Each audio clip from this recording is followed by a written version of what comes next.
경기도 평생교육진흥원.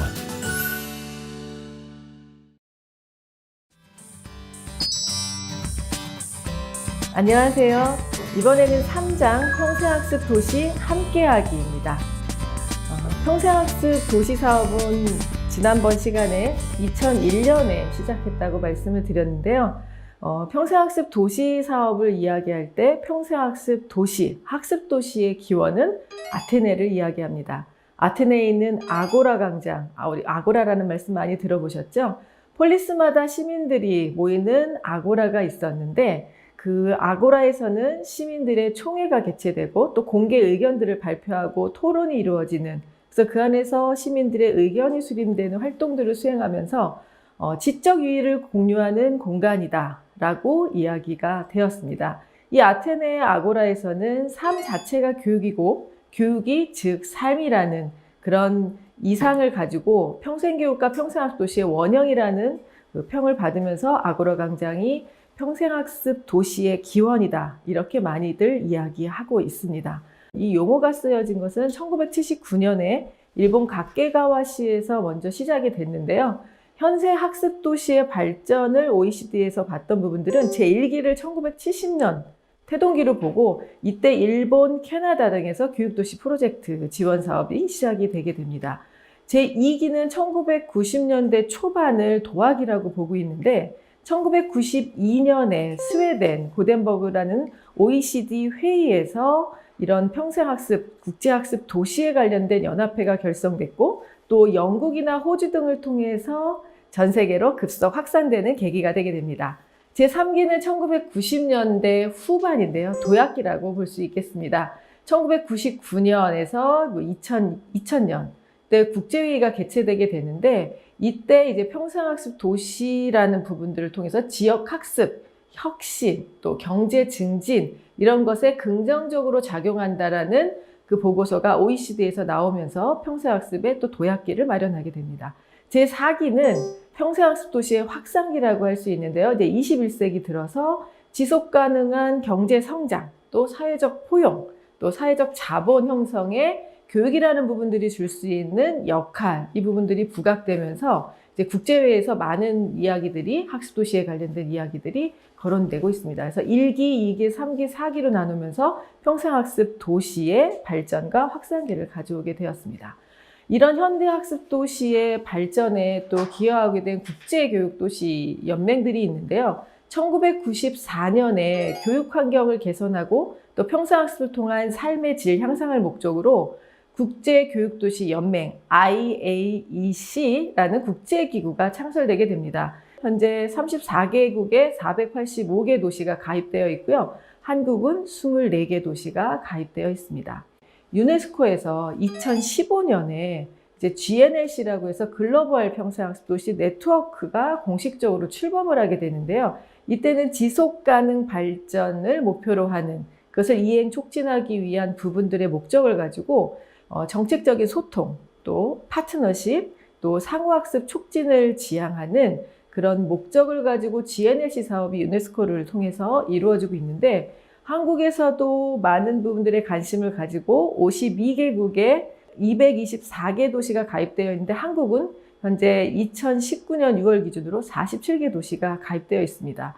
이제 한국에서 많은 도시들이 가입되다 보니까 작년부터 3개 도시만 이제 가입을 할 수 있는 문턱이 높아지면서 또 경쟁률이 높아지고 있는데요. 이제 이렇게 그냥 가입하는 내가 글로벌 학습 도시다라는 부분들의 그냥 타이틀이 중요한 건지 정말 이 속에서 우리가 어떤 글로벌 학습 도시로서의 또 다른 방향을 정립하고 또 어떻게 네트워킹 해 나가야 될지에 대한 부분들의 근본적인 고민과 또 우리 도시가 이 부분들의 지향점과 같은가 이런 부분들을 좀 생각해 보시면서 글로벌 학습 도시에 대한 부분들의 가입이나 네트워크를 또 한번 생각해 보시면 좋겠습니다.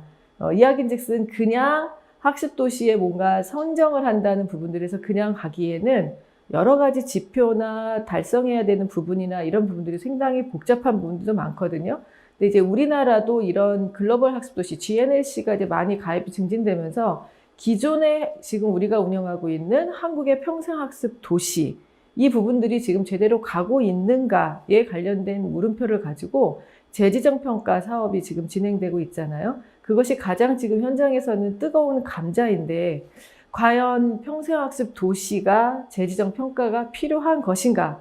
성과에 관련된 부분들은 누구나 다 필요하다고 인정하고 있지만 지금 지표라든지 방법에 관련된 부분들은 여러 가지 논란이 지금 계속되어 되고 있습니다. 그래서 이런 한국에 있는 평생학습 도시, 또 글로벌 평생학습 도시, 또 국제교육 도시 이런 부분들이 지금 이제 계속 가입되고 네트워킹을 해나가고 있는데 과연 가입하고 이곳에 선정되는 것이 중요한 것인지 아니면 우리 지자체의 그런 목적과 목표, 비전과 함께 어떻게 어우러져서 상생을 하고 성장을 할 것인지에 대한 고민이 필요한 부분이라고 할 수 있겠습니다. 네, 다음은 한국의 사례를 한번 살펴보도록 하겠습니다.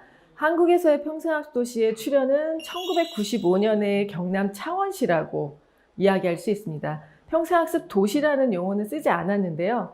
창원시 평생교육원 설치 운영 조례, 재정 및 사회교육센터 운영 지원이 우리나라의 최초의 평생학습 도시의 기원이라는 이야기가 있습니다. 또한 1997년 10월에는 군포시에서 전국 최초로 군포시 평생교육추진위원회 조례를 제정하였고요. 이제 1999년 경기도 광명시에서 한국 최초로 정식적인 평생학도시 용어로 평생학도시를 선포하는 일이 있었습니다. 그래서 우리 대한민국의 평생교육, 평생학습 도시를 이야기할 때는 경남 창원시와 경기도의 군포시, 또 경기의 광명시가 논의가 됩니다.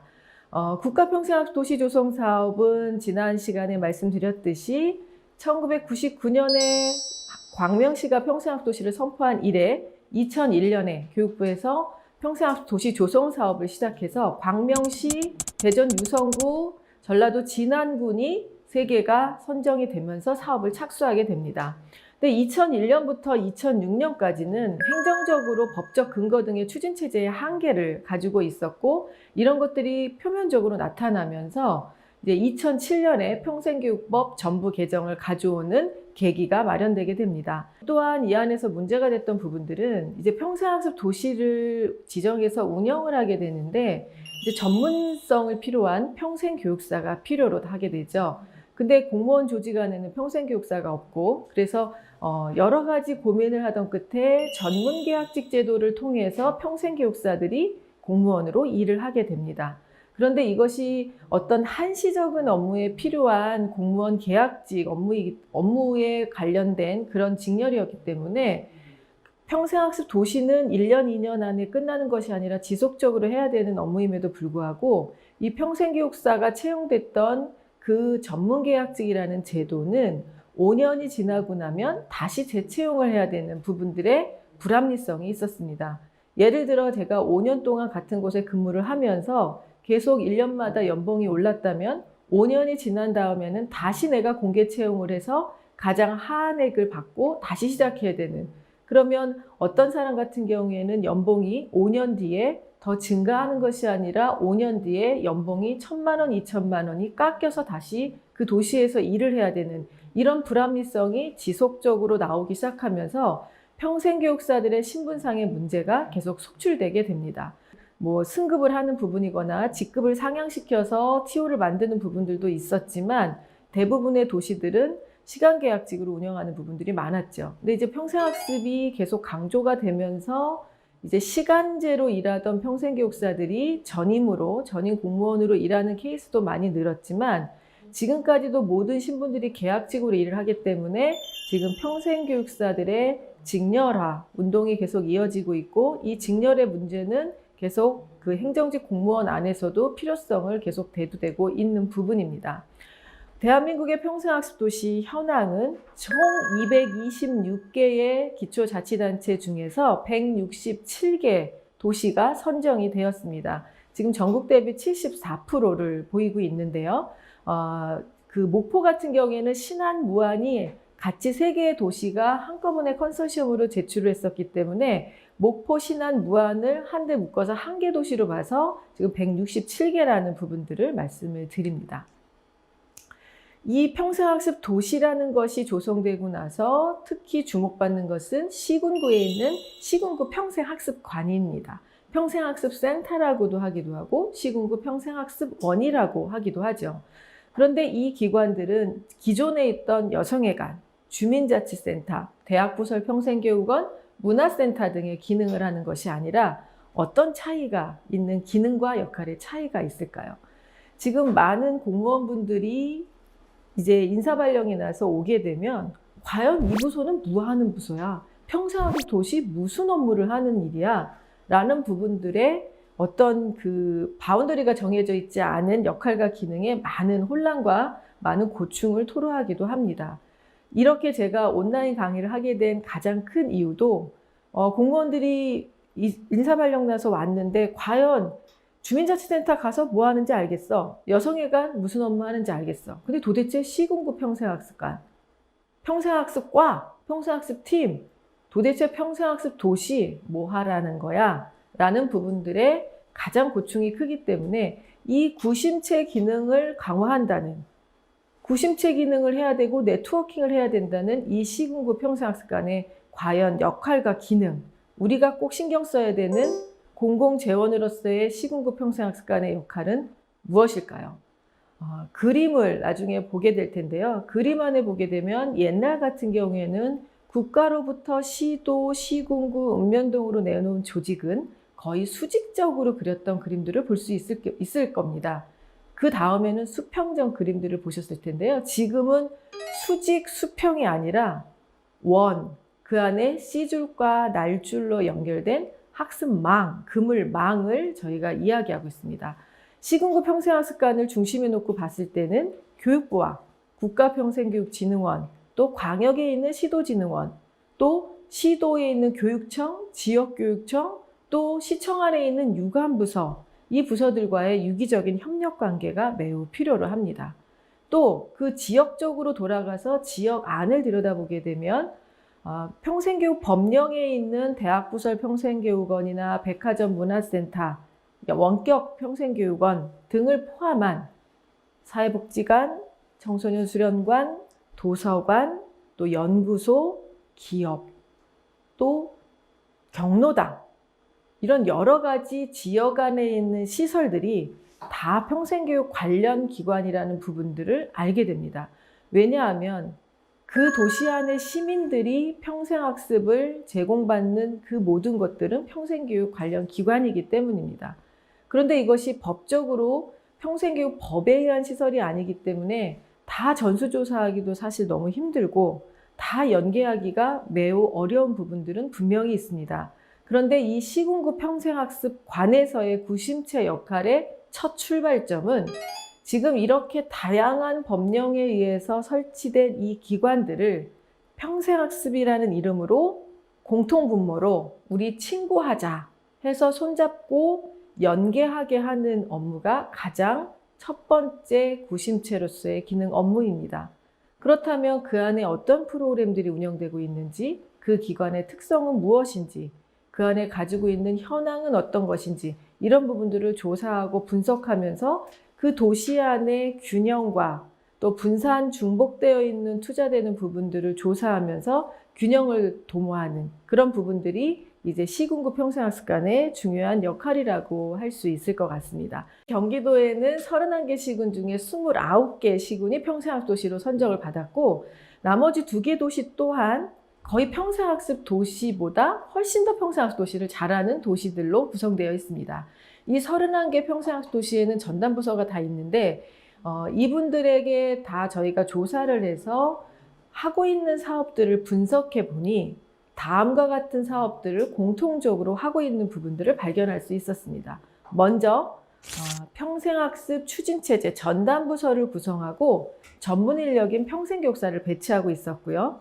종합발전, 평생교육 5개년 종합발전 구입 수립을 통해서 비전과 전략을 제시하면서 사업들을 추진하고 있었습니다. 세 번째는 원스톱으로 토탈 학습정보 시스템을 구축하고 상담 시스템을 구축하고 있었고요. 네 번째는 그 지역 특성에 맞는 특성화 사업을 개발했고 공동체 활성화 사업들을 진행하고 있었습니다.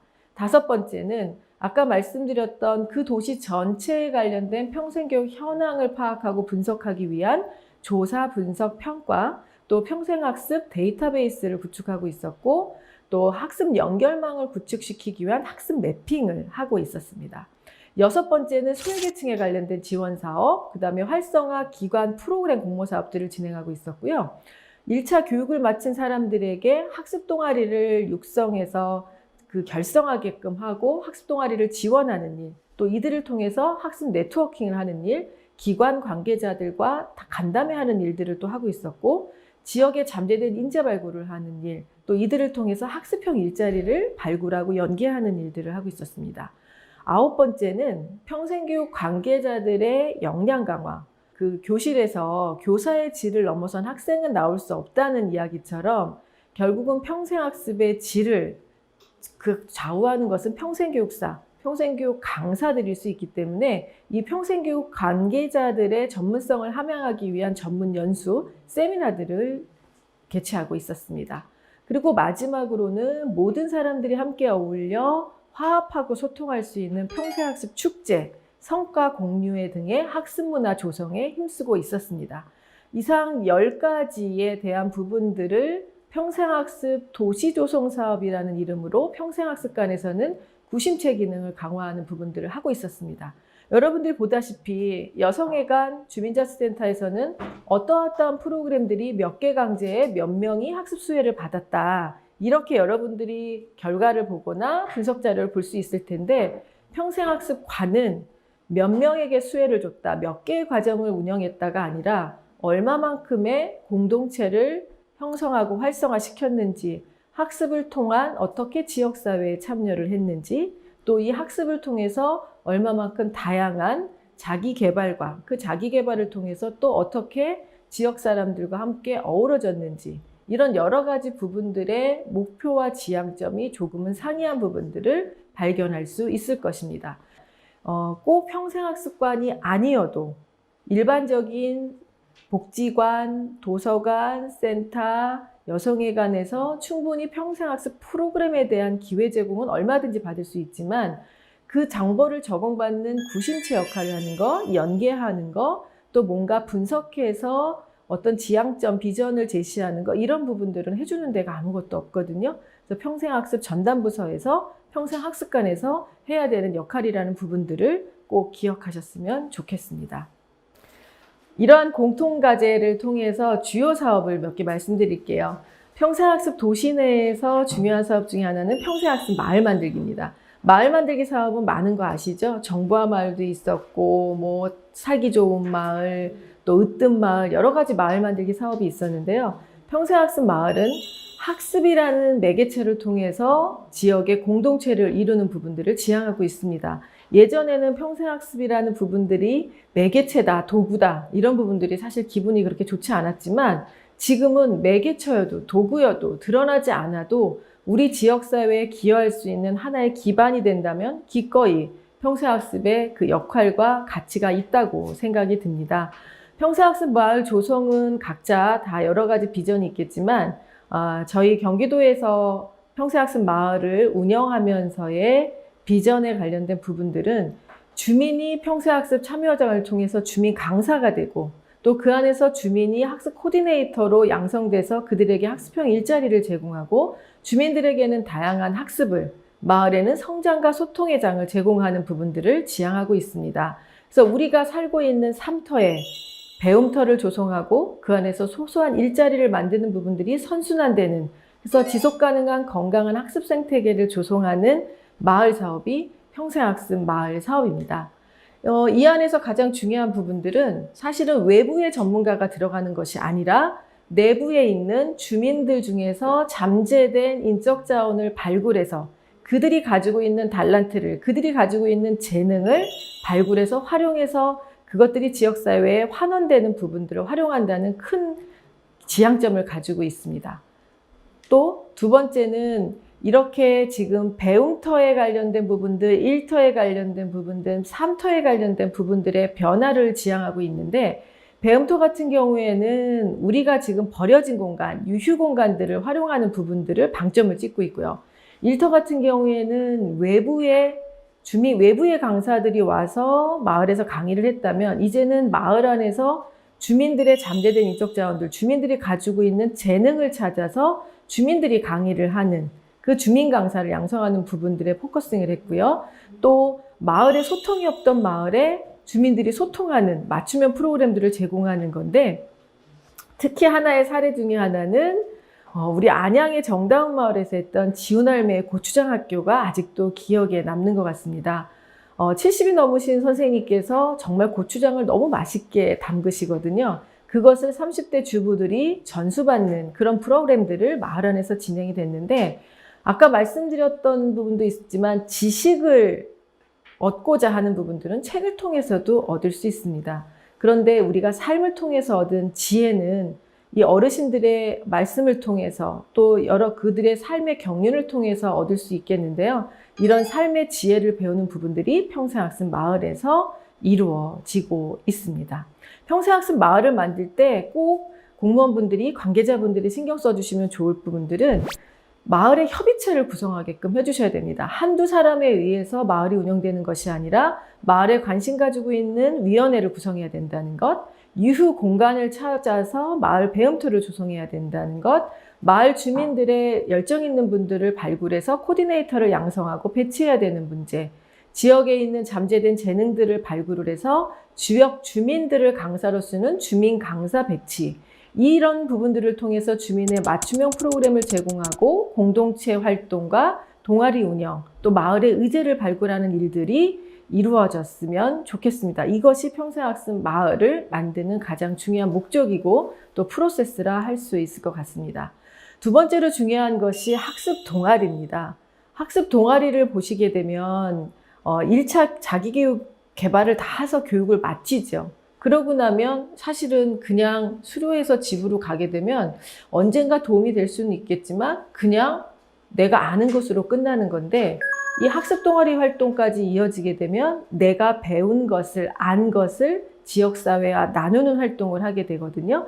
이 부분들을 통해서 내가 자기 개발도 할 수 있겠지만 사회공헌도 할 수 있게 되고, 그 다음에는 소소한 일자리, 아예 나중에는 전문가로 거듭나는 부분들의 사례를 많이 볼 수 있었습니다.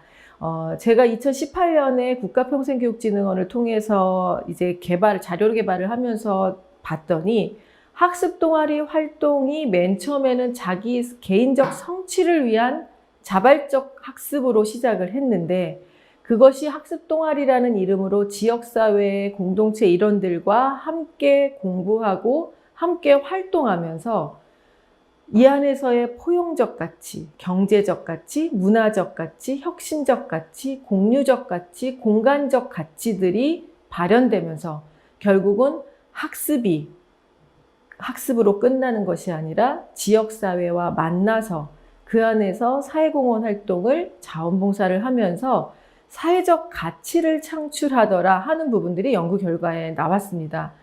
저희는 더욱더 확신을 갖게 됩니다. 이제 1차 교육을 마친 사람들에게 우리가 동아리를 결성하게끔 지원을 하고, 그 동아리 활동을 통해서 자기개발, 심화학습, 그 등을 통해서 자기의 삶의 질 향상과 행복도 가져갈 수 있지만, 이것을 넘어서 주변 사람들과 함께 소통하고 그 안에서 지역사회 활동에 참여하고 사회공헌을 하고 자원봉사를 하면서 이 안에서 우리가 가지고 있는 사회적 자본, 사회적 가치를 창출할 수 있다는 부분들을 꼭 기억하셔서 시군에서 일하시는 평생교육사, 또 공무원 팀장님, 과장님, 주무관님들, 이 학습 동아리 육성과 발굴, 지원에 많은 부분들을 좀 신경 쓰신다면 지역 경쟁력 강화, 지역의 발전, 지역의 성장, 그 가장 원동력이 되는 하나의 플랫폼이 될 거라고 확신합니다. 이상으로 3장 평생학습 도시에 대해서 알아봤고요. 다음 시간에 또 만나 뵙겠습니다. 감사합니다.